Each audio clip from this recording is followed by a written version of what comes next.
नमस्कार साथियों, चैनल हिंदी विषय में साहित्य में आप सभी का हार्दिक अभिनंदन है। और हम पढ़ रहे हैं रामचंद्र शुक्ल द्वारा रचित निबंध कविता क्या है का यह 5वां भाग है।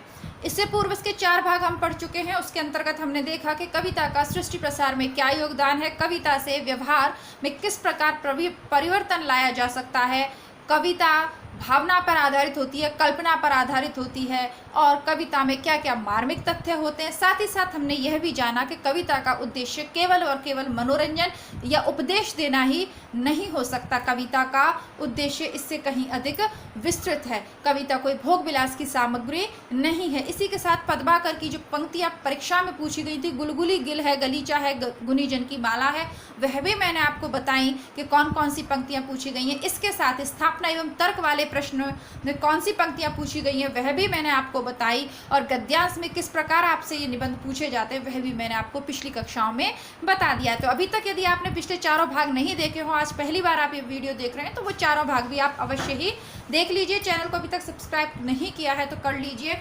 आज का हमारा प्रकरण रहेगा चमत्कारवाद, अर्थात चमत्कार का कविता के साथ क्या प्रयोग है। क्या केवल चमत्कारिक शब्दों का उपयोग करके, केवल अपनी कविता में अलंकारों का अधिक प्रयोग करके, चमत्कारपूर्ण काव्य रचना करके क्या जो भी हम लिखते हैं उसे कविता कह सकते हैं। चमत्कार कविता का अंग होना चाहिए अथवा नहीं होना चाहिए। इन सभी प्रश्नों के उत्तर हम आज के टॉपिक में हमारे यहाँ प्राप्त करने की कोशिश करेंगे।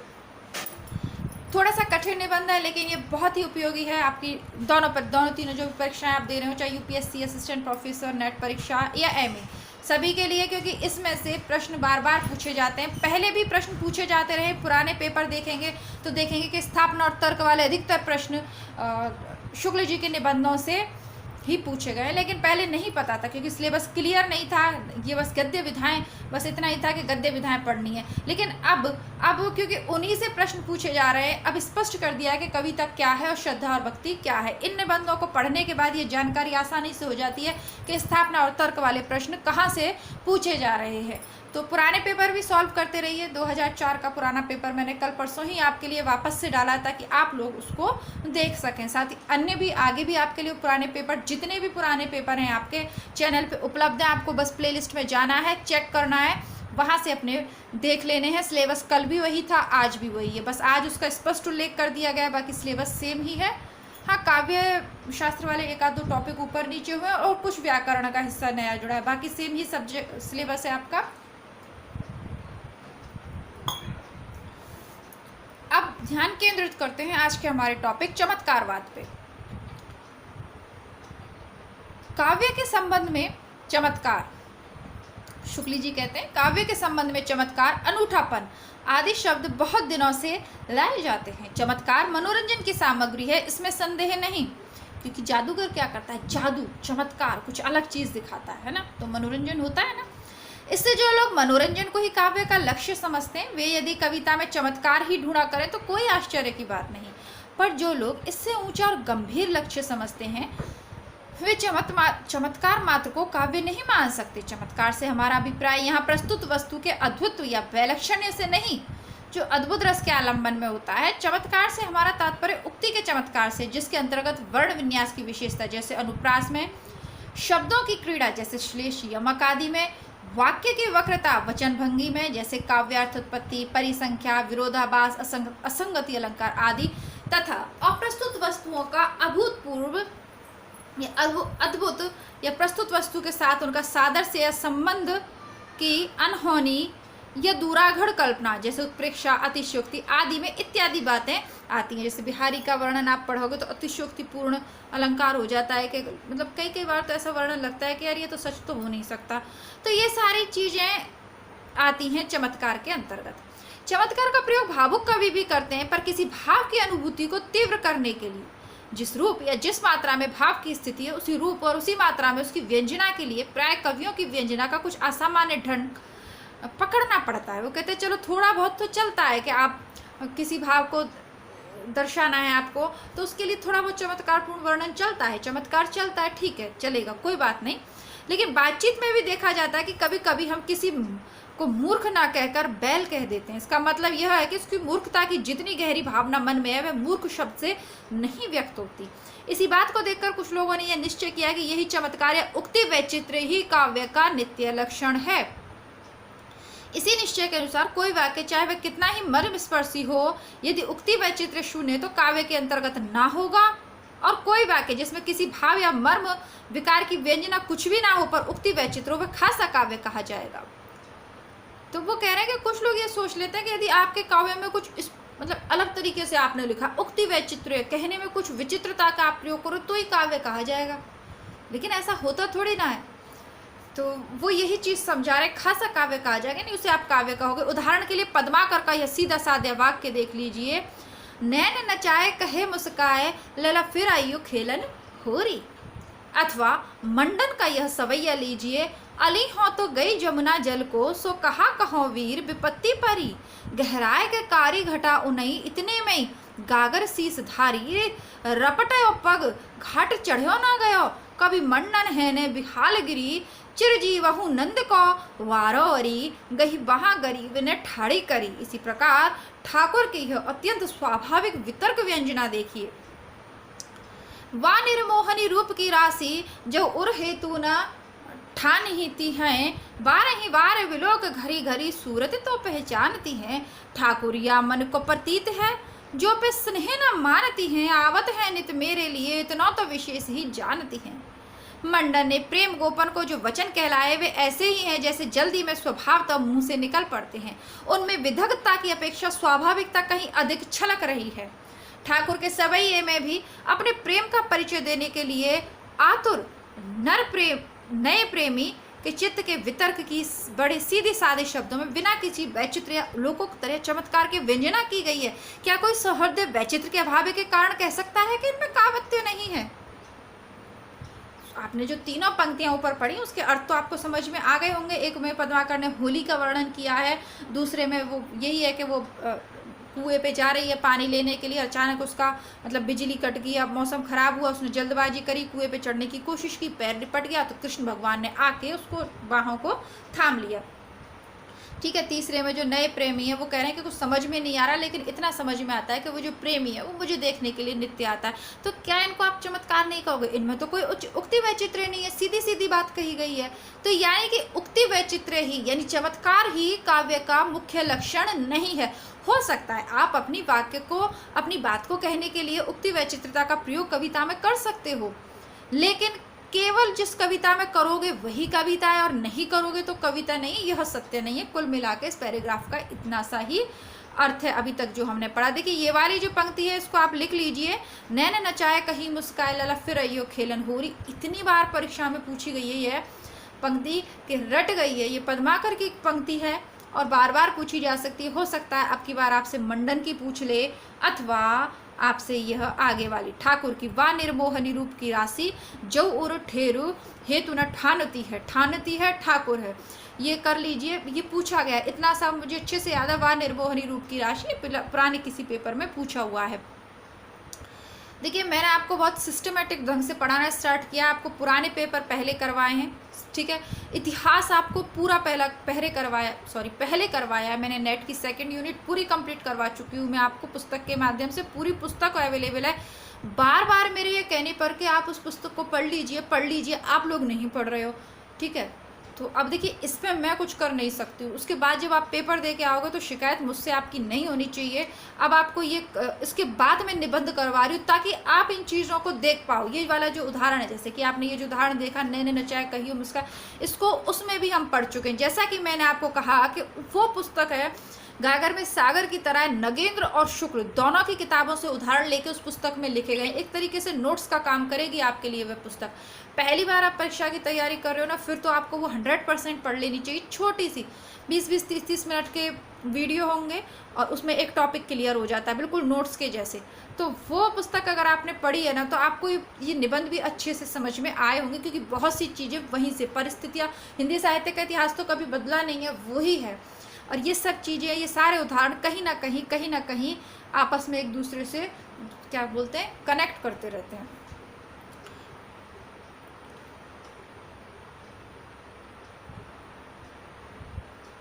ठीक है, आगे देखते हैं। अब इनके सामने उन केवल चमत्कार वाली उक्तियों का विचार कीजिए जिनमें कहीं कोई कवि किसी राजा की कीर्ति की धवलता चारों ओर फैली देखकर यह आशंका प्रकट करता है कि कहीं मेरी स्त्री के बाल भी सफ़ेद ना हो जाएं, अथवा प्रभात होने पर कौवों के काँव के कारण यह बताता है कि काली माया अंधकार का नाश करने में प्रवृत्त सूर्य कहीं उन्हें काला देख उनका भी नाश न कर दे। भोज प्रबंध और सुभाषित संग्रह में इस प्रकार की उक्तियां भरी पड़ी हैं। केशव की रामचंद्रिका में 2500 ऐसे पद्य हैं जिनमें अलंकारों की भद्दी भर्ती के चमत्कार के सिवाय हृदय को स्पर्श करने वाली या किसी भावना में मगन होने वाली कोई बात ना मिलेगी। उदाहरण के लिए पताका और पंचवटी के ये वर्णन देख लीजिए। ये किन्होंने की? केशव की रामचंद्रिका के उदाहरण है। और आप सभी जानते हैं कि केशव की रामचंद्रिका को छंदों का अजायब घर कहा जाता है। ठीक है, फुटकर कवित्वों का संग्रह भी कहा जाता है।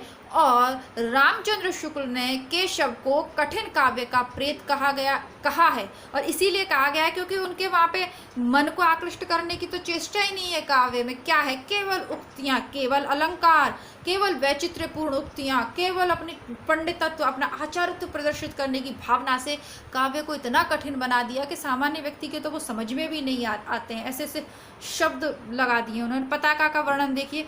अति सुंदर अति साधु थिर न रहत पल आधु परम तपो में मानी दंड धारणी जानी। अब पंचवटी का देखिए। बेर भयानक सी अति लगे अर्क समूह जहाँ जगमगे पांडव की प्रतिमा समलेखो अर्जुन भीम महामति देखो है सुभगा समदीपत पूरी सिंदूर और तिलकावली रूरी राजती है ज्यों कुल कन्या धाय विरांजती संग धन्या। क्या कोई भावों के इन उक्तियों को शुद्ध काव्य कह सकता है? प्रश्नवाचक चिन्ह है। क्या ये उसके मर्म को स्पर्श कर सकती हैं? ऊपर दिए अवतरणों में हम स्पष्ट देखते हैं किसी उक्ति की तह में उसके प्रवर्तक के रूप में यदि कोई भाव या मार्मिक अंतर्वृत्ति छिपी है तो चाहे वैचित्र हो या ना हो, काव्य की सरसता बराबर पाई जाएगी। पर यदि कोरा वैचित्र या चमत्कार ही चमत्कार है तो थोड़ी देर के लिए कुछ कौतूहल या मन बहलाव चाहे हो जाए पर काव्य की लीन करने वाली सरसता न पाई जाएगी। ठीक है, तो आप इस तथ्य को समझ पाए होंगे कि कुछ उदाहरण दिए उन्होंने पद्माकर ठाकुर और मंडन के। वहाँ उसमें कोई उक्ति वैचित्र नहीं है, कोई अलंकार या ऐसी चीज़ नहीं है, लेकिन मन रमेगा, उसको आप पढ़ पाएंगे। जैसे कि यदि पूरा पद्य पढ़ते हैं, बोला नैन नचाए कहीं मुस्काए लल फिर यो खेलन हो रही, या जैसे वो है कि मेरी पैर फिसल गया फिर उसने, तो इन सब चीज़ों को आप लंबे समय तक पढ़ सकते हो यदि आप काव्य के प्रेमी हो तो। ठीक है, लेकिन केशव का ये जो काव्य है इसको आप चमत्कार थोड़ी देर के लिए तो आप पढ़ सकते हो, यार क्या विश्वास लिखिए, लेकिन पंचवटी में वो अर्जुन भीम और सबका वर्णन करके उसकी मतलब कहाँ कथा को कहाँ जोड़ना, और मतलब काफ़ी कठिन है। इससे आप अधिक देर तक नहीं पढ़ सकते और ना ही ये याद रहेगा लंबे समय तक। ये शुक्ल जी कहना चाह रहे हैं काव्य में लीन करने वाली सरसता न पाई जाएगी। केवल कौतूहल तो बाल वृत्ति है, कविता सुनना और तमाशा देखना एक ही बात नहीं है। यदि सब प्रकार की कविता में केवल आश्चर्य या कौतूहल का ही संचार माने तब तो अलग अलग स्थायी भावों की रस रूप अनुभूति और भिन्न भिन्न भावों के आश्रयों के साथ तादम्य का कहीं प्रयोजन ही नहीं रह जाता। बहुत सुंदर बात कह गए कि यदि कविता का उद्देश्य केवल चमत्कार प्रदर्शन करना है, केवल एक तमाशा ही प्रस्तुत करना है कि लोग आकृष्ट होकर सुने, तो फिर उन भावों का रसों का तो कोई मतलब ही नहीं है ना। 9 रसें कि कभी कविता वात्सल्य रस से युक्त होनी चाहिए, कोई कविता श्रृंगार रस से युक्त होती है, कोई कविता वियोग श्रृंगार से युक्त होती है, कोई कविता मिलन की अर्थात संयुक्त श्रृंगार की बात करती है। किसी कविता को पढ़कर करुण रस का उद्रेक मन में हो जाता है, आंखों में आंसू भर जाते हैं। किसी कविता को पढ़कर हमें भय उत्पन्न होता है, किसी वर्णन को पढ़ के मन में घृणा उत्पन्न होती है। किसको तो किसी कविता को पढ़कर क्रोध आता है कि हमारे सामने होता ना तो उसको काट देते, भले हाथ भी नहीं हिला पाए लेकिन मन में तो ये भाव आता है ना। तो इन सारे भावों का और इनकी अनुभूतियों का और इन सब संचारी भावों का, इस रस का कोई अर्थ ही नहीं रह जाता यदि कविता का केवल और केवल उद्देश्य चमत्कार करना होता तो। ठीक है, यानी कि न केवल मनोरंजन उद्देश्य हो सकता है, न केवल चमत्कार उद्देश्य हो सकता है, तो फिर कविता का उद्देश्य क्या है, इसी को पढ़ेंगे हम आगे की। ठीक है, आइए देखते हैं। यह बात ठीक है कि हृदय पर जो प्रभाव पड़ता है उसके मर्म का जो स्पर्श होता है वह उक्ति ही के द्वारा होता है, पर उक्ति के लिए आवश्यक नहीं कि वह सदा विचित्र अद्भुत या लोकोत्तर हो। ऐसी हो जो सुनने में नहीं आया करती है, जिसमें बड़ी दूर की सूझ होती है। ऐसी उक्ति जिसे सुनते ही मन किसी भाव या मार्मिक भावना, जैसे प्रस्तुत वस्तु का सौंदर्य आदि में लीन ना होकर एक बार की कथन के अनूठे ढंग, वर्ण विन्यास या पद प्रयोग की विशेषता, दूर की सूझ, कवि की चातुरी, निपुणता इत्यादि का विचार करने लगे तो वह काव्य नहीं सूक्ति है। समझ गए आप? काव्य में और सूक्ति में अंतर होता है। सूक्ति समझते हैं आप? संस्कृत में बहुत सारी सूक्तियाँ होती हैं। उनका उद्देश्य क्या होता है? किसी बात को विशेष तरीके से कहना या किसी उपदेश देना और अपनी उक्ति वैचित्रता द्वारा सामंजस्य चीज़ों के साथ स्थापित करना, ये सब होता है।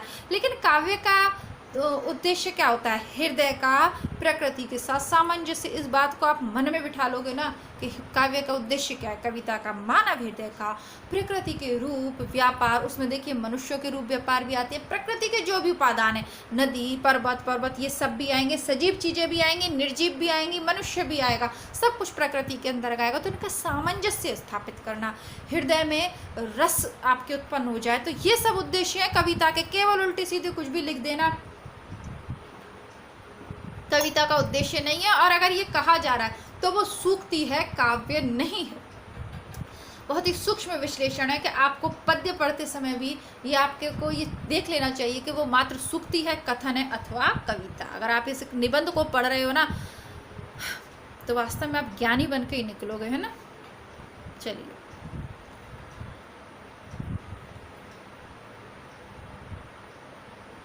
देखिए निबंध को मैं इतने दिनों से पढ़ा रही हूँ, लेकिन आप लोगों ने इस निबंध को पढ़ा भी है। कुछ लोग तो देख ही रहे हैं, भले ही 2-4 देख रहे हैं, इससे कोई फ़र्क नहीं पड़ता।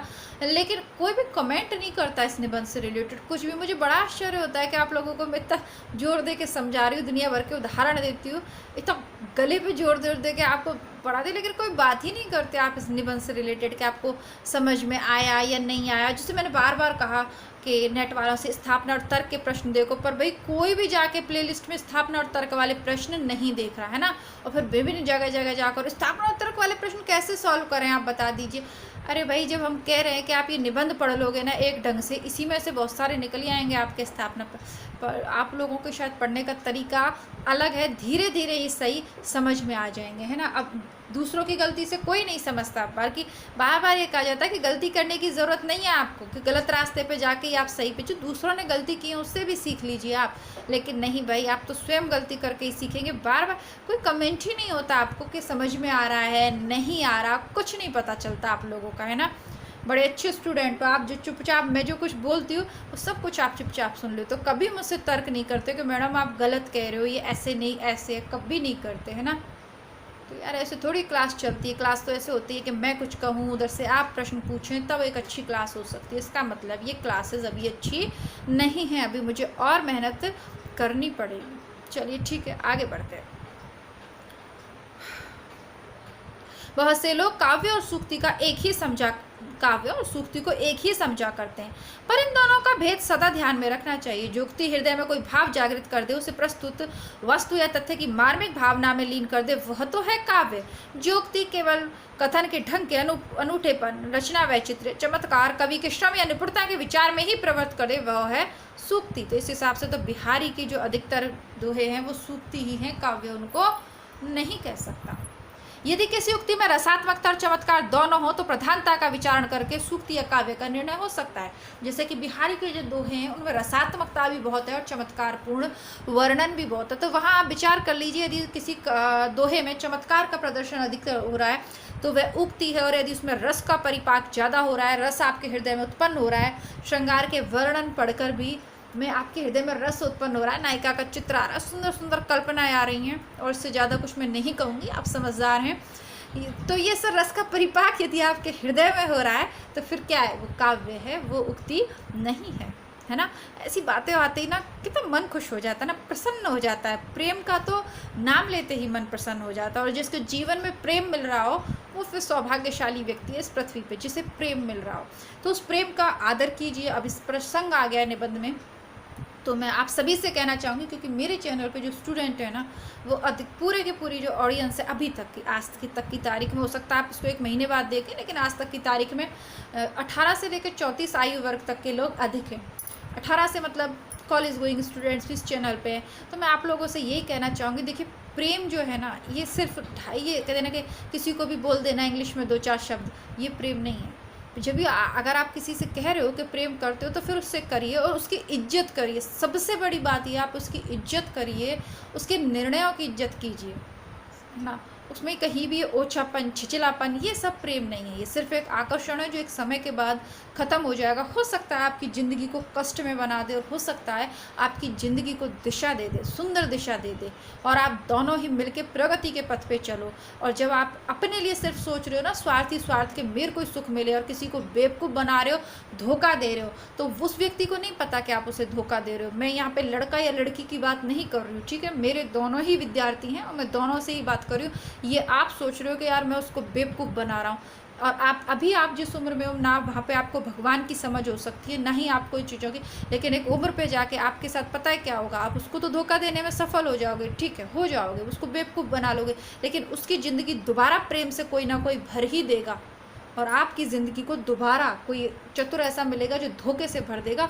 जीवन में इतने कष्ट आएंगे, आपको समझ ही नहीं आएगा कि हमने कहाँ गलती कर दी जो इतने कष्ट मिल रहे हैं। तो किसी की आत्मा को दुखाने का प्रयास मत करो। अगर आपको किसी से प्रेम है तो ठीक है, अच्छी बात है, बहुत अच्छी बात है, उसको भी आपसे प्रेम है तो अच्छी बात है। किसी पे ज़बरदस्ती आप प्रेम नहीं थोप सकते कि यदि वो आपसे प्रेम नहीं करता तो आप उसकी ज़िंदगी को कष्ट में बनाने की कोशिश करें, नहीं, उसे जाने दीजिए, वो उसकी इच्छा है कि वो आपसे प्रेम नहीं करता, लेकिन आप सही रास्ते का चुनाव करें। ये समय कैरियर बनाने का है, अपना मन पढ़ाई में लगाइए, अपना मन उन सभी कामों में लगाइए जिससे आपका और आपके परिवार का नाम होता है। जब आप अच्छे से सेटल हो जाएं, उसके बाद उस समय तक आपकी बुद्धि विकसित भी हो जाएगी और आपको समझ में भी आने लग जाएगा कि जीवन में क्या सही है, वास्तविक प्रेम क्या है, उसे पाने की कोशिश करें। एक बार यदि आपको सच्चा प्रेम मिल गया ना, फिर आपको इधर उधर भटकने की ज़रूरत नहीं पड़ेगी, ज़िंदगी आनंद से भर जाएगी। ये पूरी प्रकृति में आपको ऐसा लगेगा फूल ही फूल खिल रहे हैं, और आप लोगों के शब्द में कहूँ तो ऐसा लगेगा कि चारों तरफ वायलिन बज रहा है ना, गिटार बज रहा है, सुंदर सुंदर, सब कुछ सुंदर लगेगा, गाने भी सुंदर, दुनिया भी सुंदर, घर भी सुंदर, सब कुछ सुंदर। लेकिन इस सब के लिए ये पैसा ज़िंदगी में महत्वशाली है, ठीक है। पैसा खुदा तो नहीं, लेकिन सच कहूँ तो खुदा से कम भी नहीं। आप अपने प्रेम मान लीजिए करते हैं किसी को, तो उसकी ज़रूरतों का भी आपको ध्यान रखना पड़ेगा ना, आपको उसकी जिम्मेदारी उठानी है ना, आगे साथ में रहना, तो पैसा भी चाहिएगा। इसलिए पहले काबिल बनिए, उसके बाद इन सब चीज़ों पे आप विचार कीजिए। फिर भी यदि आपके मन में किसी के लिए प्रेम की कोमल भावना है, आप उसे बताना चाहते हो, बस बता दीजिए, लेकिन उसमें ज़्यादा उलझने की कोशिश मत करिए, और ज़िंदगी में गलत निर्णय कभी मत लीजिए, किसी दूसरे के लिए भी नहीं। यदि आप सच्चा प्रेम किसी से करते हो तो फिर आप उसको दुखी देख ही नहीं सकते। और ये जो एसिड अटैक, ये सब, ये सारी घटनाएं इसलिए होती है क्योंकि वहाँ सिर्फ कहा जाता है, वहाँ शरीर प्रमुख होता है, मन से कोई लेना देना नहीं होता, प्रेम की भावना होती ही नहीं है। यदि हो तो आप उस व्यक्ति को जो कि आपका प्रेम है, जो आपकी आत्मा में निवास करता है, उस व्यक्ति पे आप एसिड अटैक कर सकते हैं। आप उस व्यक्ति के गलत मैसेजेस सोशल मीडिया पर डाल सकते हैं, आप उसकी गलत पिक्चर सोशल मीडिया पर अपलोड कर सकते हैं, नहीं, वो प्रेम नहीं है। इस टॉपिक पे फिर कभी अलग से बात करेंगे। अभी ये प्रसंग आया तो मैंने समझा दिया आपको, आपकी बड़ी बहन की तरह। अच्छा लगा हो तो मान जाइएगा, और बाकी तो आप लोगों को करना वही है जो आप लोग करोगे। लेकिन फिर भी यदि आप अपने जीवन में गलती करने जा रहे हो, उस निबंध को पढ़ रहे हो, तो फिर रुक के सोचिए कि क्या प्रेम है वास्तव में वो, और गलत निर्णय कभी मत लीजिए, क्योंकि ज़िंदगी से बड़ा कुछ भी नहीं है। आगे बढ़ते हैं। जहाँ उक्ति में अनूठापन अधिक मात्रा में होने पर भी उसकी तह में रहने वाला भाव आच्छन्न नहीं हो जाता, वहाँ भी काव्य ही माना जाएगा। जैसे देव का यह सवैया लीजिए, यानी उक्ति वैचित्र है, लेकिन जो मूल भाव है वह उसमें बचा हुआ है, तो वह भी कविता ही मानी जाएगी। मतलब ढकता नहीं है मूल भाव उसका, तो भी कविता ही मानी जाएगी। शासन ही में समीर गयो, ये देव का सवैया है, ध्यान रख लीजिए। ठाकुर ने और घनानंद ने लिखे थे कवित्य, देव ने लिखा है सवैया। शासन ही में समीर गयो और वासुन ही सब नीर गयो ढरी, तेज गयो गुण ले अपने और भूमि गई तनु की तनुता करी। देव जिए मिलवे के आस के आसहु पास आकाश रहो भरी, जा दिन ते मुख फेर हंसी हेरी हियो जो लियो हरी जू हरी। जा दिन ते मुख फेर हरे हंसे हेरी हियो मन जो लियो हरि जू हरि। सवैये का अर्थ यह है कि वियोग में उस नायिका के शरीर को संगठित करने वाले पंचभूत धीरे धीरे निकलते जा रहे हैं। वायु दीर्घ निश्वासों द्वारा निकल गई है। जल तत्व तो सारा आंसुओं ही आंसुओं में ढल गया है। तेल भी ना रह गया। शरीर की सारी दीप्ति या कांति जाती रही। पार्थिव तत्व के निकल जाने पर शरीर भी क्षीण हो गया। अब तो उसके चारों ओर आकाश ही आकाश रह गया। चारों ओर शून्य दिखाई पड़ रहा है। जिस दिन से कृष्ण ने उसकी ओर मुंह फेर कर ताका है और मंद मंद हंसकर उसके मन को हर लिया है, उसी दिन से उसकी यह दशा हो गई है। इस वर्णन ने देव ने विरह की भिन्न भिन्न दशाओं में चार भूतों के निकलने की बड़ी सटीक उद्भावना की है। देखिए, थोड़ा सा रुक के समझने की आवश्यकता है। निबंध तो पूरा हो ही जाएगा, समझना ज्यादा जरूरी है। हम सभी जानते हैं कि हमारा शरीर पंचभूतों से बना है, पंच तत्वों से बना है, अग्नि, जल, पृथ्वी, आकाश, वायु से। अब यहाँ भी बहुत विचित्र उक्ति लिखी है, बहुत बड़ा भाव कह गए हैं देव इसमें, लेकिन वो जो वर्णन उन्होंने किया है उसमें प्रेम का जो वर्णन है बहुत ही अच्छे तरीके से, वो उसका जो अर्थ है, मूल अर्थ क्या है कि जब से नायिका नायक से मिली है उसके जो दशा है वो बहुत ही भाव विहल दशा में पहुंच गई है ना। उसका प्रेम बढ़कर बहुत ही भाव पूर्ण दशा में पहुंच गया है। तो उन्होंने बड़ी बड़ी बातें कही। उक्ति वैचित्र तो है कि आंसू पानी कहाँ से निकल गया, कितनी सुंदर व्यंजना उन्होंने करी है। आंसू निकल गए आँखों से, और जो सारी मतलब जो भी हमने अभी पढ़ा सुंदर से उसको व्याख्यात किया, वर्णित किया, लेकिन मूल भाव जो प्रेम का है वो कहीं भी मतलब हटा नहीं है, अलग नहीं हुआ है। मूल भाव क्या है? प्रेम का, श्रृंगार का रस उत्पन्न हो रहा है इस पंक्ति को पढ़कर। तो यह देव की विशेषता, इसीलिए इस पर बहुत बड़ी बड़ी पुस्तक लिखी गई हैं। देव बड़े या बिहारी, बिहारी बड़े या देव, कौन बड़ा है? ये पूरा एक विवाद चला है हिंदी साहित्य में कि देव बड़े हैं या बिहारी, और विभिन्न विभिन्न लेखकों ने विभिन्न विभिन्न तर्कों के माध्यम से किसी ने बिहारी का पक्ष लिया और किसी ने देव का। अब पूछा हुआ प्रश्न है कि देव बड़े या बिहारी, ये पुस्तक किसने लिखी है? तो यह कृष्ण बिहारी मिश्र द्वारा रचित पुस्तक है। बहुत सारी पुस्तक इसमें लिखी गई हैं।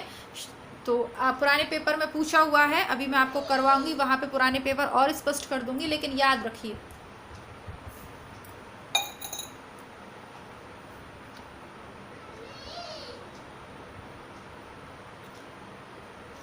इस वर्णन ने देव ने विरह की भिन्न भिन्न दशाओं में चार भूतों के निकलने की बड़ी सटीक, यानी पंचभूत होते हैं तो चार भूतों के निकलने की बड़ी सटीक उद्भावना की है। आकाश का अस्तित्व भी बड़ी निपुणता से चरितार्थ किया है। यमक, अनुप्रास आदि भी हैं, यानी यमक अलंकार भी है और अनुप्रास भी है। सारांश यह है कि उक्ति में एक पूरी सावयव कल्पना है, सा अवयव है ना, अवयव के साथ कल्पना है। मजमून की पूरी बंदिश है, पूरा चमत्कार या अनूठापन है, पर इस चमत्कार के बीच में भी विरह वेदना स्पष्ट झलक रही है, उसकी चकाचौंध में अदृश्य नहीं हो गई है। इसी प्रकार मतिराम के इस सवैये की पिछली दो पंक्तियों में वर्षा के रूपक का जो व्यंग चमत्कार है, वह भाव शबलता के साथ अनूठे ढंग से गुम्फित है। दो आनंद सो आंगन मांझ विराजे अषाढ़ की सांझ सुहाई, प्यारी के बूझत और तिया को अचानक नाम लियो रसिकाई, आए उन्हें मुंह में हंसी कोही, तिया पुन चाप सी बौह चढ़ाई, आंखन ते गिरी आंसू के बूंद, सुहास गयो उड़ी हंस की नाही। इसके विरुद्ध बिहारी की उन उक्तियों में जिनमें विरहणी के शरीर के पास ले जाते शीशी का गुलाब जल सूख जाता है, उसके विरह ताप की लपट के मारे माघ के महीने में भी पड़ोसियों का रहना कठिन हो जाता है। तृष्णा के कारण बिहारी जो बिरहणी है सांस खींचने के साथ दो चार हाथ पीछे और सांस छोड़ने के साथ दो चार आगे बढ़ जाती है। उक्तियों का एक बड़ा तमाशा ही खड़ा किया है यहाँ पर। यह मजाक कहाँ और कहाँ विरह की वेदना। तो यहाँ पर बिहारी की देखिए हमने पढ़ी हैं ये उक्तियाँ, अच्छे से हमने पढ़ी हैं बिहारी में कि उसकी नायिका ऐसी विरह में ऐसी आग उसके शरीर से निकल रही है कि पड़ोसियों का भी रहना मुश्किल हो जाता है। इतनी भयंकर आग लग रही है उसके विरह की। सॉरी शब्दों पे बच जाइए, लेकिन मतलब ये कई बार देखिए ये जब चीज़ें जब पढ़ती थी ना मैं बिहारी को, जैसा कि मैंने कहा कि गुरु का भी बहुत, तो जब मैं बिहारी को पढ़ती थी ना मुझे क्लासरूम में तब भी बहुत हंसी आती थी। जब मैडम पढ़ाती थी मुझे क्या, सभी लोग जोर जोर से हंसते थे। हम तब इतनी तब उम्र कुछ और थी। अब रामचंद्र शुक्ल जी की ये बातें पढ़कर वो पुरानी स्मृति याद आ गई कि उसमें मैडम पढ़ाती थी और मैडम भी हमारी बहुत अच्छी थी। भावियल हो जाती थी वो काव्य को पढ़ाते समय। तो वो कुर्सी पे बैठे ऐसे मतलब ऐसे करती थी कि वो ऐसा मतलब उसका वो है कि पड़ोसी का अफ कहती थी ऐसी है ना, इतनी कमज़ोर हो गई है कि हवा एक का एक झोंका आता है तो वो आगे की तरफ भगी चली जाती है, और जब दूसरा झोंका आता है तो पीछे की तरफ उड़ी जाती है। तो स्टूडेंट पता क्लास में क्या कहते हैं, मैडम यदि हवा से उड़ जाए, आंधी आ जाए तो उसको घर में छुपा के रखना पड़ेगा, नहीं बिहारी की नायिका तो उड़ ही जाएगी, घर वाले ढूंढते फिरेंगे। यानी इतना मजाक होता था बिहारी के उसमें। बिहारी अच्छे कवि हैं, बहुत अच्छे अच्छे दोहे उन्होंने लिखे हैं। किसी भी प्रकार से उनका अपमान करना मेरे जैसे तुच्छ जीव के लिए तो समर्थ नहीं है, लेकिन मैं केवल एक बात बता रही हूँ कि जहाँ तमाशाई है, चमत्कारपूर्ण उक्तियाँ है ना, वहाँ हंसी किसी बड़ी हंसी आती है। अब लेकिन ये जो शुक्ल जी हमें समझा रहे हैं, बोले कि वो एक तरीके का तमाशा लगता है, लेकिन मतिराम है, देव है, इनके जब प्रेम का वर्णन इन्होंने भी किया, श्रृंगार काल का वर्णन है, रीतिकाल में हम सभी जानते हैं श्रृंगार काल कहा गया है रीतिकाल को। श्रृंगार का वर्णन सभी ने किया है, लेकिन ये है कि किसने किस ढंग से किया है। बिहारी का उद्देश्य नायिका की दशा बताना नहीं है। क्या इससे कोई दुख लग रहा है, क्या आपके मन में कोई दुख हो रहा है कि वो 4 बार आगे भग रही है, 4 बार पीछे भग रही है, पड़ोसी जले जा रहे, इन बातों में ठीक है अन्य वो क्या अतिशयोक्ति भी कह लीजिए, लेकिन कुछ तो हिसाब बैठे ना यार, उसका कोई व्यवहारिक में। अब बताइए मैं कितनी भी दुखी हूँ, जीवन में सबके परेशानी आती है। एक समय ऐसा था कि बहुत ज़्यादा मैं अंदर से अवसाद में आ गई या परेशान हो गई, तो मेरे तो घर वालों तक को नहीं पता चला, अब उनके पड़ोसी तक के जले जा रहे हैं। भाई यार बड़े अच्छे पड़ोसी होंगे उनके तो, है ना। तो वो चीज़ है, कहने का मतलब है सरल शब्दों में मैं कहूँ कि वास्तविकता से दूर है। अब इसके अलावा मतीराम के भी वर्णन आपने पढ़े, ठीक है, कितना खूबसूरती से। अब इन वर्णनों को पढ़कर जैसे कि हम शांत भाव से बैठ के पढ़ें तो हृदय में कुछ तो होता है ना, कुछ होता है, नहीं कुछ नहीं होता, हृदय में बहुत कुछ होता है जब हम इस उम्र पे पहुंच जाते हैं। इस उम्र से मतलब जब जीवन की सत्यता हमें पता चल जाती है। अब देखिए बहुत से लोगों को 18 की उम्र में भी पता चल जाती है, बहुत सौ को 30 की उम्र में जीवन की सत्यता और प्रेम की सत्यता मालूम चलती है, बहुत सौ को 45 वर्ष की उम्र में मालूम चलती है, और बहुत से तो जैसे कल की हमने पढ़ा, बहुत से तो ऐसे हैं जो रास्ते में ही रह जाते हैं, पथिकी बन के रह जाते, कभी मंजिल तक नहीं पहुँच पाते, उन्हें पता ही नहीं चल पाता प्रेम क्या है। और जिन्हें ये ही नहीं पता कि प्रेम क्या है, सच्चा प्रेम क्या है, सही क्या है, गलत क्या है, उनको देखो काव्य में कोई आनंद आने भी वाला नहीं है। वो तो सिर्फ ये इसके लिए पढ़ रहे हैं कि चलो ठीक है परीक्षा पास हो जाएगी, बात खत्म, ठीक है। क्लास में भी जब वो पढ़ाएंगे तो भी उनको आनंद नहीं आने वाला। और मेरा ऐसा मानना है कि हिंदी और संस्कृत के स्टूडेंट का तो एक पंथ दो काम होते हैं, एक तो आपकी पढ़ा रहे हो या पढ़ रहे हो वो भी एक अलग बात है, दूसरा आप जीवन में बहुत कुछ सीख जाते हो काव्य के माध्यम से। और नित्य प्रति कुछ अच्छा सा काव्य उठा के पढ़ लीजिए, रस में डूबे रहिए, आनंद लेते रहिए। क्या ज़रूरत है ज़्यादा दुनियादारी में चक्कर में पढ़ने की, जीत बच के तो कोई जाना नहीं है, हमें सबको ही मरना है, तो आनंद लीजिए ना, दोनों काम करिए, परीक्षा की भी तैयारी करिए और आनंद भी लीजिए। तो कुल मिलाकर शुक्ल जी ने बिहारी के कुछ पद्यों का उदाहरण देके, कुछ दोहों का उदाहरण देके बताया कि जिसमें केवल उक्ति प्रदर्शन है, वो केवल जिसमें वैचित्र प्रदर्शन है वो केवल उक्ति है, काव्य नहीं है। काव्य में यह होना चाहिए। दोबारा से देख लेते हैं। दो आनंद सौ आंगन मांझ, विराजे अषाढ़ की सांझ सुहाई, प्यारी के बूझत और तिया को, अचानक नाम लियो रसिकाई, ताई उन्हें मुँह में हंसी कोही, तिया पुन चाप सी भौं चढ़ाई, आँखन ते गिरे आंसू के बूंद, सुहास गयो उड़ हंस की नाही। आँखों से क्या गिरे, आंसू के बूंद गिर पड़ी, सुहास जो हंसी थी वो तो हंस की तरह उड़ गई। क्योंकि यही तो प्रेम की खूबसूरती। आगे बढ़ते हैं, प्रेम की बहुत बातें हो गई आज, कुछ ज़्यादा ही प्रेम की बातें हो गई, इतना भी ठीक नहीं है ना। ज़्यादा प्रेम से भी डायबिटीज़ हो जाती है, और प्रेम के बाद जो विरह की अवस्था है वो बहुत कष्टदारी हो जाती है, इसलिए आगे बढ़ जाते हैं ना। तो ठीक है, अब इसके उन्होंने बता दिया है कहाँ यह सब मजाक, कहाँ विरह की वेदना। बिहारी ने क्या किया, बिहारी ने कुछ दोहों में प्रेम को केवल मजाक बना के रख दिया। तो शुक्ल जी कहते हैं कहाँ यह मजाक और कहाँ विरह की यह वेदना, है ना। जाके पैर ना फटी विवाही, सो का जाने पीर पर आई। जिसने कभी जीवन में प्रेम नहीं किया हो वो क्या जानेगा प्रेम की पीर को। जिसने घनानंद ने जो काव्य रचा ना, डूब जाते हो यदि आप उसको ध्यानपूर्वक पढ़ोगे, क्योंकि उसने उस वेदना को अनुभव किया है। कहानी क्या है, पूरा क्या है, मैं उस पुस्तक में आपको पढ़ा चुकी हूँ तो यहाँ रिपीट नहीं करूँगी, लेकिन उस पीर को महसूस करना हर किसी के बस की बात ही नहीं है। यह कहा जा चुका है कि उमड़ते हुए भावों की प्रेरणा से अक्सर कथन के ढंग में कुछ वक्रता आ जाती जाती है, ऐसी वक्रता काव्य प्रक्रिया के भीतर रहती है। ठीक है, अनूठापन और वक्रता कोई बड़ी बात नहीं है, आ जाता है। उनका अनूठापन भाव विधान के बाहर की वस्तु ने, उदाहरण के लिए दास जी की यह विरह दशा सूचक उक्तियाँ लीजिए। अब तो बिहारी के वे बानक गैरी, तेरी तन दुति के सर को नैन कश्मीर भयो, शौन तुब बानी स्वाति बूंदन के चातक भी, सासिन को भरवो दुर्पदजा को चीरवो, हिय को हरस मरु धारिन को नीर भयो, री जियरो मन भाव शरण तो नीर भयो, एरी बेगी करी के मिलाप थिरु थापू, न तो आप अब चाहते अतीन को शरीर भो। ऐसे ही भाव प्रेरित वक्रता द्विजदेव की इस मनोहर उक्ति में देखिए। तू जो कही सखी लेना स्वरूप, सोमो अखियन को लौनी गया लानी। प्रेम के स्फुरण की विलक्षण अनुभूति नायिका को हो रही है। कभी आंसू आते हैं, कभी अपनी दशा पर आप अचरज होता है, कभी हल्की सी हंसी भी आ जाती है कि अच्छी भला मैंने मोल ले ली। इसी बीच अपनी अंतरंग सखी को सामने पाकर किंचित विनोद चातुर्य की भी प्रवृत्ति होती है। ऐसी जटिल अंतर्वृत्ति द्वारा प्रेरित उक्ति में विचित्रता आ ही जाती है। ऐसी चित्रवृत्तियों के अवसर घड़ी घड़ी नहीं आया करते। सूरदास जी का भ्रमर गीत ऐसी भाव प्रेरित उग्रवक्तियों से भरा पड़ा है। यही मैं आपको कहने वाली थी और यही इसमें आ गया।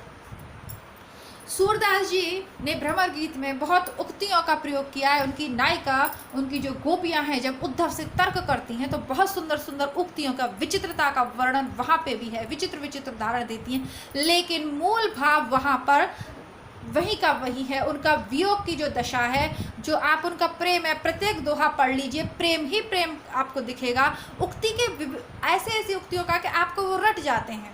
सूरदास के दोहे रटे हुए हैं। उधो मन्ना भयो 10-20, एक हतो सो गयो प्रभु संग, अब को आराध ईस। क्या इनमें वक्रता नहीं है? कितने सुंदर भाव हैं।